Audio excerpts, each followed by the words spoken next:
ఇప్పుడు నీకు 10 ఏళ్ళు వచ్చాయి కాబట్టి మనం కొన్ని స్మాల్ రూల్స్ ఫాలో అవ్వాలి. ఎలాంటి రూల్స్ అమ్మా?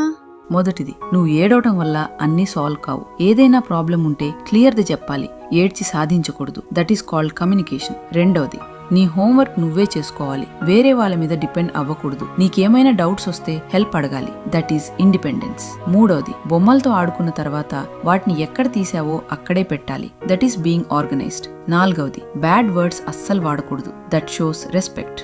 ఐదవది, నువ్వు తప్పు చేసినప్పుడు మనస్ఫూర్తిగా క్షమాపణ చెప్పాలి. That is responsibility.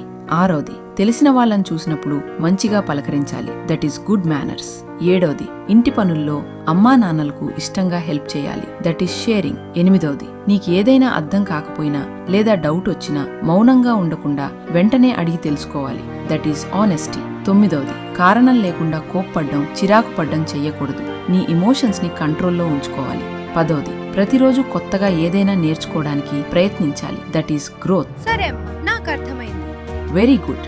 ఇవాళ ఈ రూల్స్ స్ట్రిక్ట్ గా అనిపించొచ్చు, కానీ రేపు మీ పిల్లల భవిష్యత్తుకు ఇవి చాలా అవసరం. బాల్యంలో నేర్పే క్రమశిక్షణే జీవితంలో బలంగా మారుతుంది. ఈ చిన్న పాఠాలు గొప్ప జీవితాలను తీర్చిదిద్దగలవు. ఈ మెసేజ్ ని పిల్లలను పెంచుతున్న తల్లిదండ్రులకు షేర్ చేయండి.